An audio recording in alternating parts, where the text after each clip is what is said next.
자, 오늘부터 대강절이 시작되었다라고 말씀드렸습니다. 대강절기는 어떤 절기인가요? 메시아를 기다리는 절기입니다. 2000년 전 이스라엘은 메시아 오시기를 손꼽아 기다렸습니다. 이스라엘이 메시아를 기다리고 있었던 이유가 뭘까요? 그리고 오늘날 우리에게도 여전히 메시아가 필요할까요? 우리에게도, 나에게도 메시아가 필요하다면 그것은 무엇 때문일까요? 그리고 우리는 어떤 마음으로 그 메시아를 기다려야 할까요? 이번 대강절기에 여러분과 함께 나눌 주제입니다. 오늘 이 질문에 대한 첫 번째 답은 이것입니다. 이것 때문에 예수님 이 땅에 오셔야 했습니다. 무엇 때문인가요? 상처받은 우리의 마음 때문이다. 본문 1절에서 이사야는 이렇게 외칩니다. 우리 한번 다시 읽어보죠. 주 여호와의 영이 내게 내리셨으니 이는 여호와께서 내게 기름을 부으사 가난한 자에게 아름다운 소식을 전하게 하려 하심이라. 나를 보내사 마음이 상한 자를 고치며.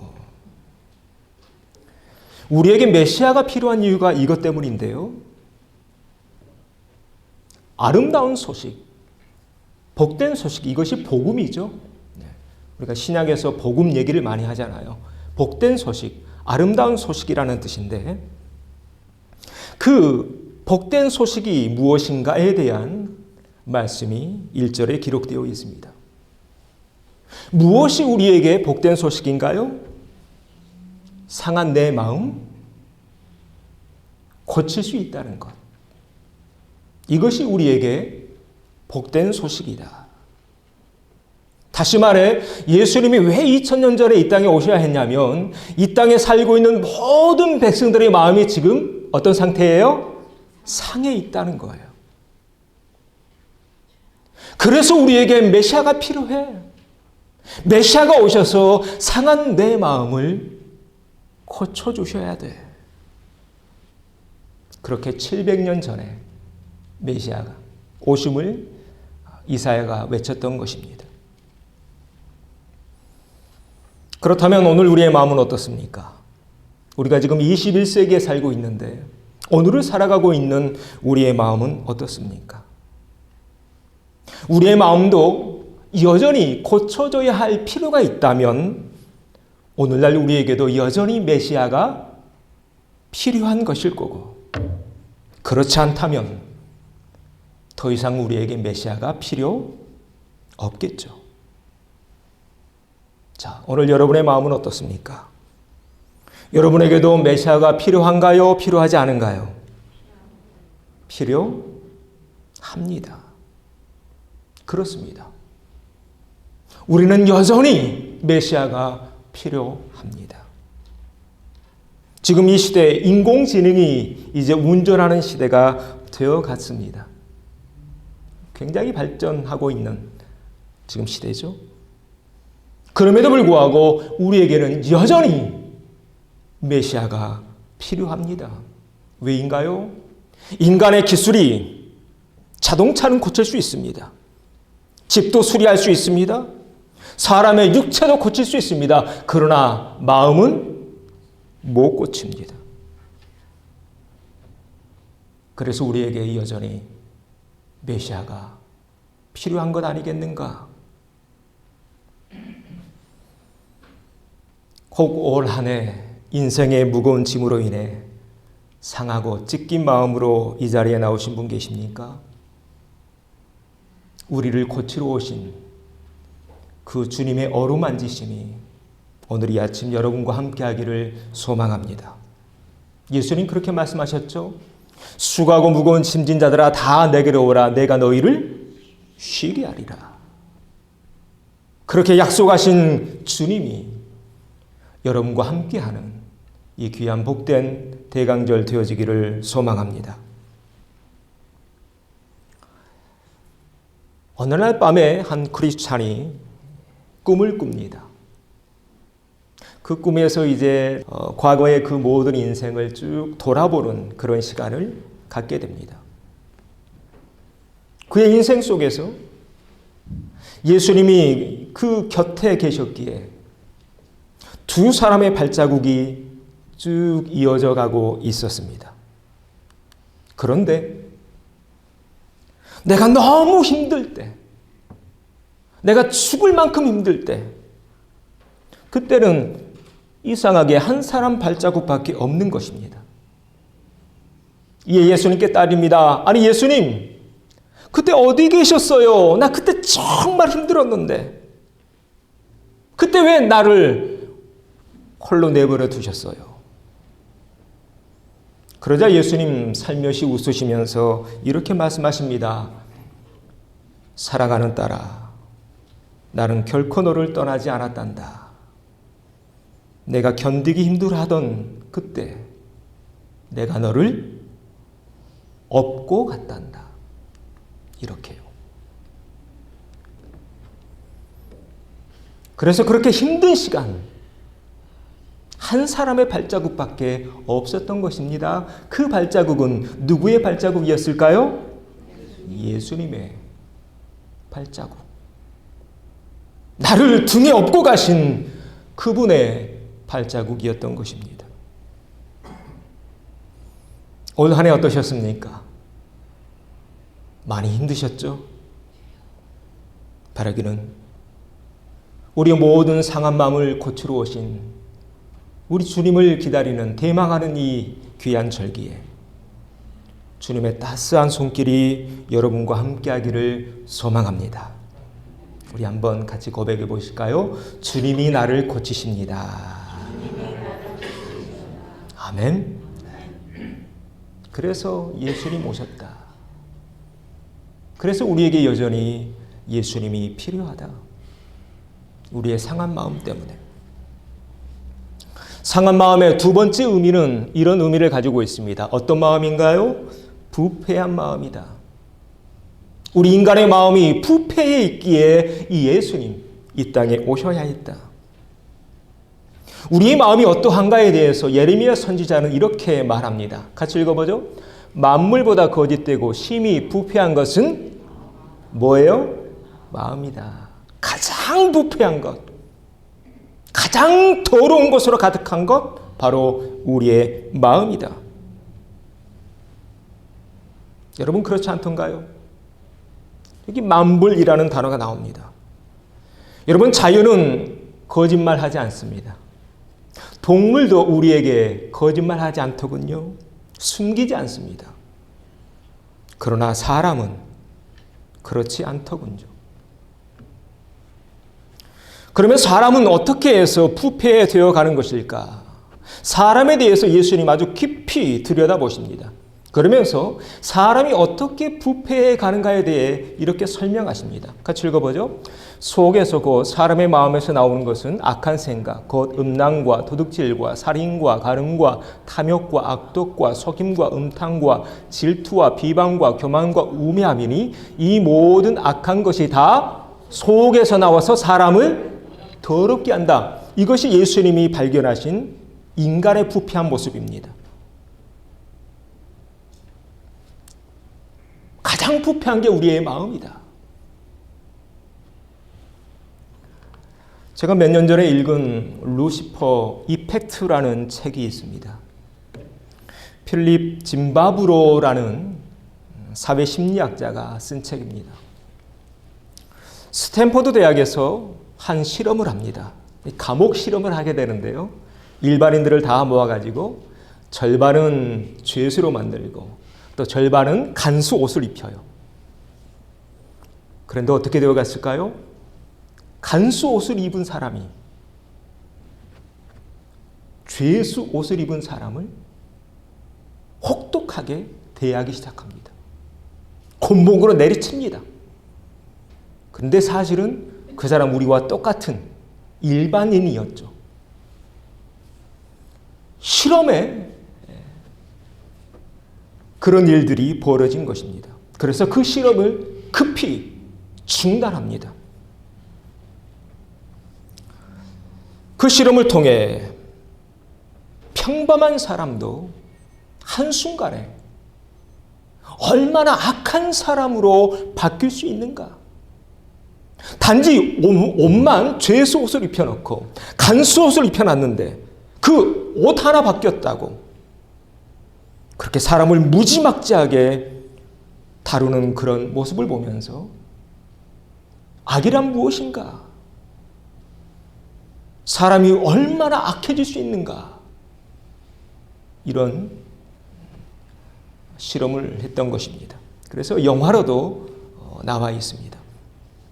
또 이 책에서 인간의 잔악한 모습을 보여주고 있는 한 예가 있었는데요. 1994년에 루안다에서 대학살이 일어납니다. 루안다가 아프리카 중간쯤에 있는 아주 작은 나라입니다.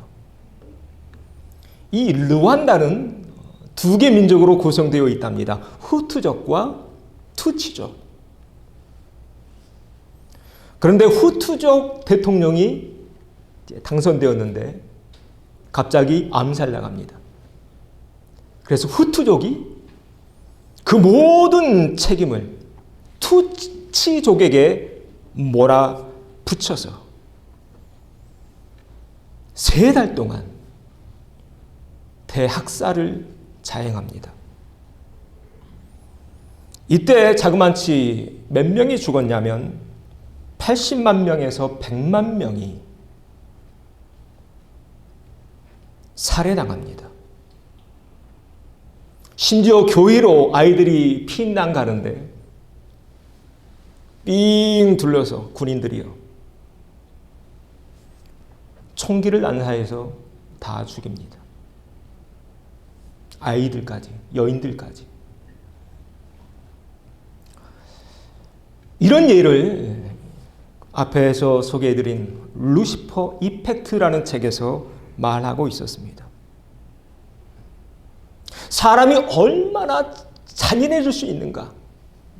여러분, 같은 한 나라 사람들이잖아요. 같은 나라 백성들이잖아요. 단지 종족이 다를 뿐이에요. 그런데 자기 동족의 대통령이 죽임을 당했다고 아무런 죄 없는 여인과 어린 애들까지 4분의 3을 학살했던 것입니다. 히틀러가 유태인 몇 명을 죽였나요? 600만 명을 죽이죠.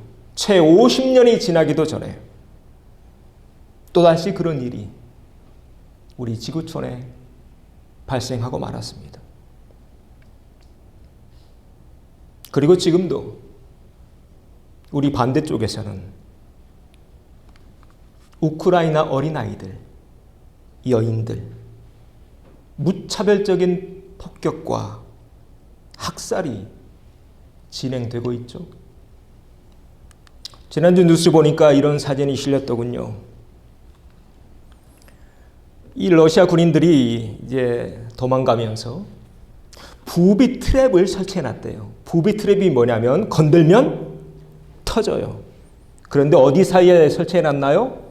아이들이 차고 노는 축구공 사이에 부비 트랩을 설치하고 떠났습니다. 아이들이 가지고 노는 인형에, 심지어 아이들이 치는 피아노 이 뒤에 뚜껑 열어서 그 뒤에 이런 부비 트랩을 설치해놓고 떠났습니다. 아이들이 피아노 치는 순간 뻥 터져서 지금 수많은 아이들의 몸이 상하고 있습니다. 사람이 얼마나 잔인해질 수 있는가를 보여주는 단적인 예입니다. 여러분, 러시아, 우크라이나 옛날에는 한 나라였잖아요. 그 핏줄 쫓아가 보면 같은 민족이에요. 수백 년, 수천 년 같이 살았어요. 그런데 어린 아이들에까지 이런 잔악무도한 일을 행하고 있는 것입니다. 이에 예레미야 선지자는 이렇게 말했던 겁니다. 만물보다 거짓되고 심히 부패한 게 뭐예요? 마음이다. 마음이다. 여러분, 왜 메시아가 이 땅에 오셔야 했을까요? 왜 21세기를 살아가고 있는 우리에게도 여전히 메시아가 필요할까요? 바로 이것 때문이다. 우리 마음이 다 부패해 있으니까. 여러분, 멀리 갈 게 아니라 오늘 우리의 마음을 들여다보십시다. 오늘 나의 마음은 어떠합니까? 우리는 분명 하나님을 알고 있습니다. 어릴 적부터 성경도 알고 예수님도 알고 교회가 어떠해야 되는지 알고 있습니다. 그러나 우리는 내 안에 있는 죄성을 이기지 못한 채 가룟 유다처럼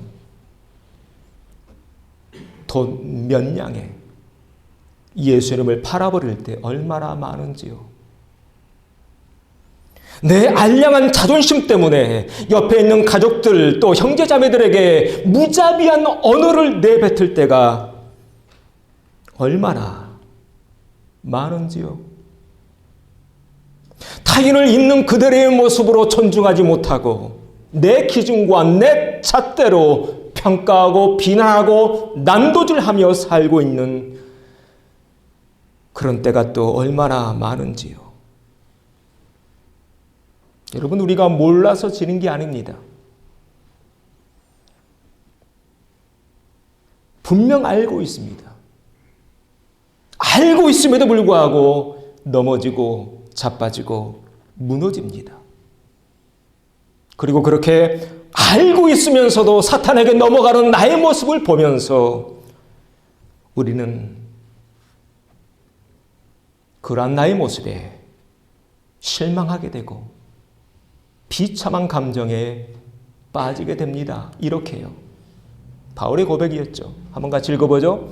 내 속사람으로는 하나님의 법을 즐거워하되 내 지체 속에서 한 다른 법이 내 마음의 법과 싸워 내 지체 속에 있는 죄의 법으로 나를 사로잡는 것을 보는도다. 알고 있는데 안 되더라는 거예요. 안 되더라는 거예요. 알면서 또 지는 겁니다. 또 져요. 또 자빠지고. 그건 넘어가지 못하고. 그래서 우리는 오늘 또 여전히 이렇게 놀이하면서 살아갈 수밖에 없는 것 같습니다. 나의 입술은 주님 닮은 듯하나 내 속은 아직도 추하여. 받을 사랑만 계수하고 있으니 예수여 나를 도와주소서. 이렇게 알고 있으면서도 넘어지고 있는, 지고 있는 나의 모습이 또 여전히 서로를 미워하면서 살아가고 있는 이 지구촌의 모습이 오늘날 우리에게도 여전히 메시아가 필요하다는 사실을 증명해주고 있는 것입니다. 그래서 우리에겐 여전히 메시아가 필요합니다.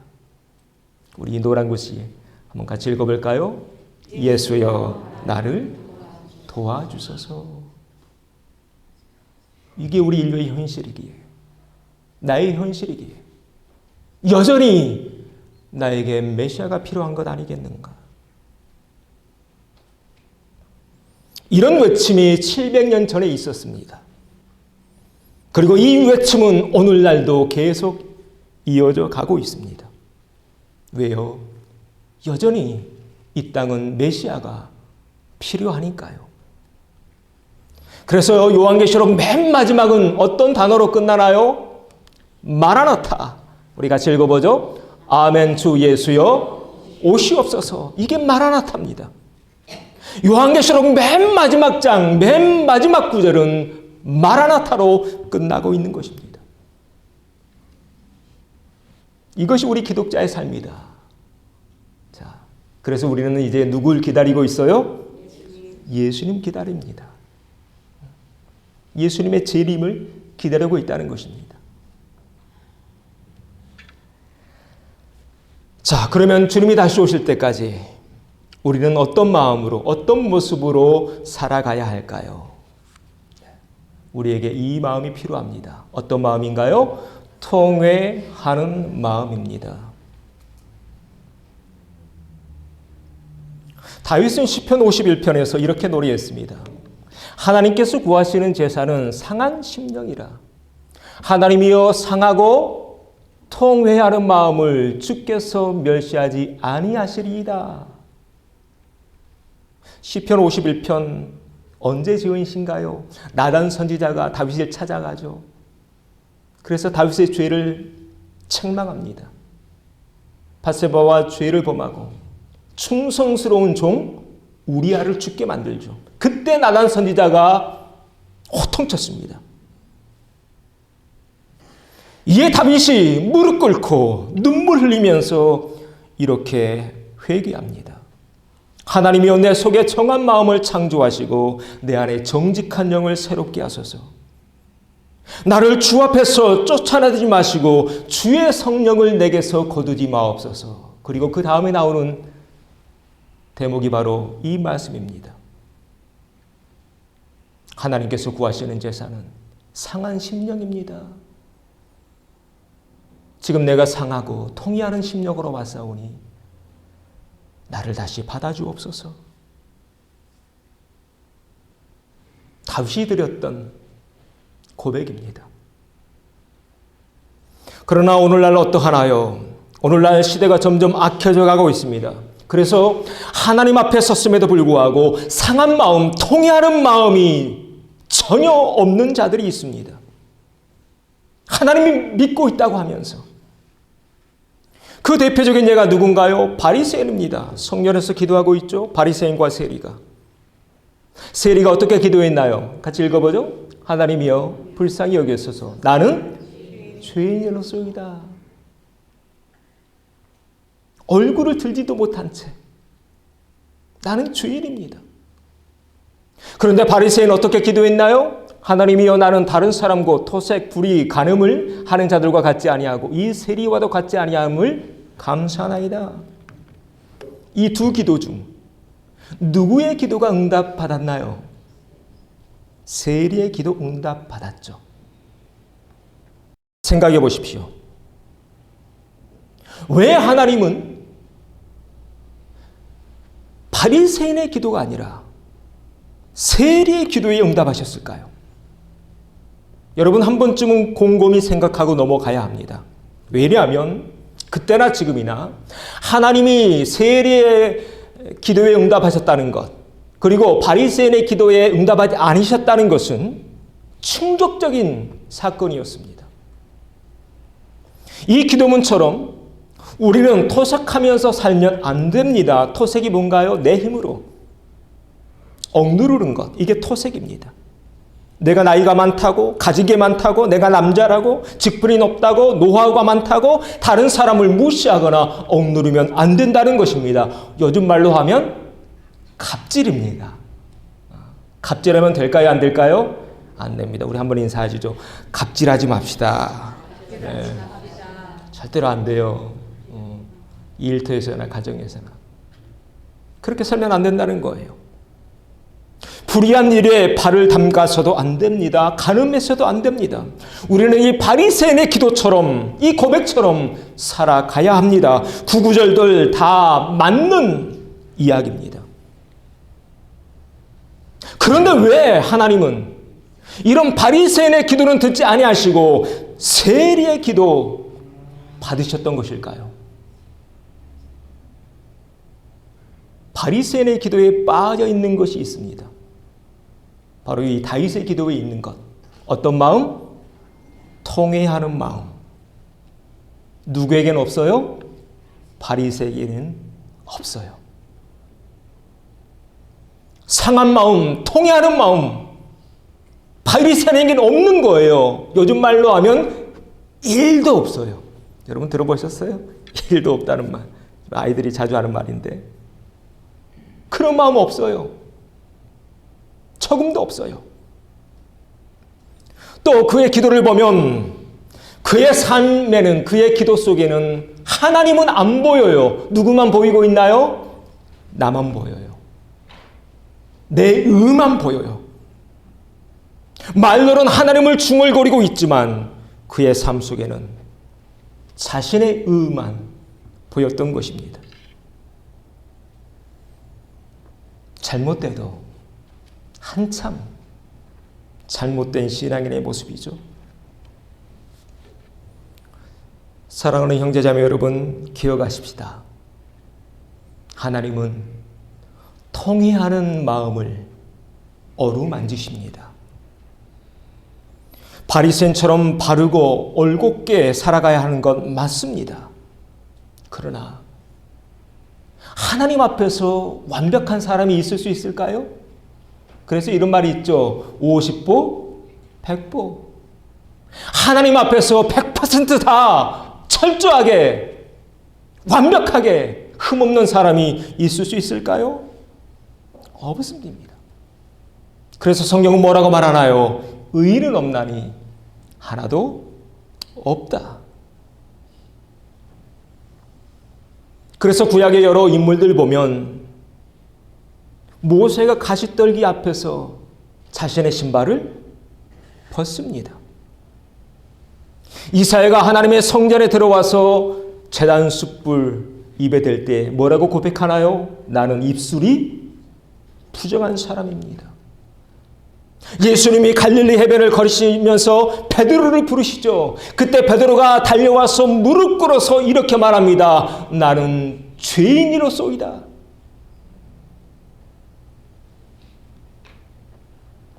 그렇게 자복하며 땅바닥에 엎드렸죠. 오늘 우리의 신앙의 모습은 어떠한가? 내 삶의 모습은 어떠한가? 바라기는 이 세리처럼 다른 사람 치지 마시고 내 가슴을 치는 하나님의 사람들 되어야 할 줄로 믿습니다. 다윗처럼 통회하고 자복하는 사람들 되어야 할 줄로 믿습니다. 요엘 선지자가 외쳤던 것처럼 너희 겉옷을 찢지 말고 무엇을 찢어요? 마음을 찢으라. 마음을 찢으라. 우리가 지난 몇 주 동안 봤던 바울의 권면처럼 서로 용납하고 피차 용서해라. 예수님 마태복음 7장에서 타인의 눈에 있는 티끌에 주목하지 말고 내 눈에 있는 들보에 주목해라. 그렇게 살라는 것입니다. 왜입니까? 다시 반복합니다. 우리 중에 완벽한 사람 단 한 명도 없기 때문입니다. 우리 모두는 다 부족하고 나약한 사람들이기 때문입니다. 그래서 세리는 이렇게 고백했던 겁니다. 하나님이여 불쌍히 여기소서 나는 죄인이로소이다. 우리 한번 같이 고백합시다. 나는 죄인입니다. 나는 죄인입니다. 이번에 옆에 있는 분들 보면서 이렇게 인사합시다. 내가 죄인입니다. 내가 죄인입니다. 네, 여러분 고백하셨어요? 네. 이런 마음 가지고 살아야, 이런 통회하는 마음, 자복한 마음, 낮아진 마음, 가난한 마음, 겸손한 마음 가지고 있어야 그 마음을 하나님이 어루만지십니다. 하나님이 꿰매십니다. 그리고 우리가 일상생활 속에서도, 가정에서도, 일터에서도, 교회에서도, 석회에서도 그런 마음 가지고 살아야 그 가정이 천국이 되고, 그 일터가 천국이 되고, 그 교회가 천국이 되는 것입니다. 할렐루야. 내가 죄인입니다. 이런 마음, 낮아진 마음, 통회하는 마음, 그렇게 고백할 때, 지금 세례의 이 기도가, 이 고백이 우리의 고백될 때 우리 주님이 우리를 어루만지시죠. 왜입니까? 예수님 의인을 구하러 오셨나요? 죄인을 구하러 오셨나요? 죄인이죠. 우리 이 말씀 같이 읽어보죠. 건강한 자에게는 의사가 쓸데없고 병든 자에게라야 쓸데있느니라. 나는 의인을 부르러 온 것이 아니요 죄인을 부르러 왔노라. 아멘. 우리가 주님 만날 때까지 항상 품어야 되는 마음이 바로 이런 마음이다. 통회하는 마음, 자복한 마음. 나는 부족한 사람입니다. 나는 죄인입니다. 아니, 내가 죄인입니다. 이 마음 먹게 될 때 우리 주님이 우리의 마음을 고치시고 어루만지실 줄 믿습니다. 이 귀한 대강절기 주님이 오셨습니다. 바로 이런 상한 마음 고치시려고, 통회하는 마음 어루만지시려고 앞으로 계속 되어지는 이 4주간 동안 주님의 어루만지심을 느끼시며 체험하시며 하늘의 평강과 치유를 맛보시는 우리 모든 식구들 되어지기를 주의 이름으로 축원합니다.